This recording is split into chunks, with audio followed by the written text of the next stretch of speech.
Welcome to Bible in a Year, Day 15. Today we wrap up Job in the reading of chapters 40 through 42.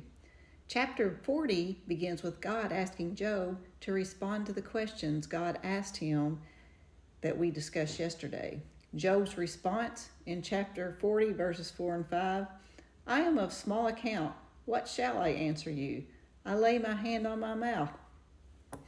I have spoken once. I will not answer twice, but I will proceed no further. In other words, after listening to the vastness of God, Job has recognized his pride and his sense of entitlement through all of his lamenting and thinking, I should say nothing else.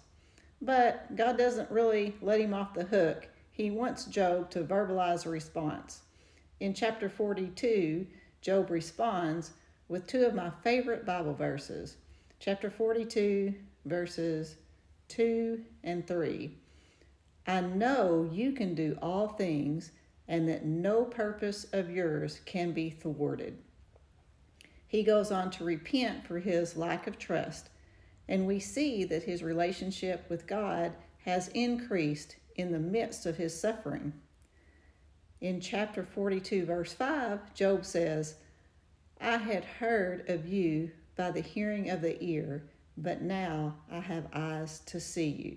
You see that deepening relationship that he's formed. In Hebrews 12:2, we learn that Jesus is the author and perfecter of our faith. And in Romans 8:28, we are promised that God works all things together for the good.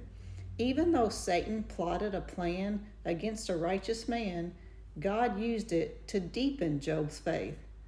While Job was righteous, like all of us, he wasn't perfect. Yet God is the author and perfecter of Job's faith. The Lord then addresses the three friends. I'm not sure where the fourth friend was because he probably needed a little bit of addressing too, but the Bible only talks about the three friends, Eliphaz, Bildad, and Zophar. God shows his justice by burning with anger against them and calling out their sin. However, he also shows his mercy and forgiveness. He asks them to apologize to Job and asks Job to forgive them and to pray for them. The three friends and Job were obedient to God. God accepted Job's prayer, forgave the friends, and the relationships were restored.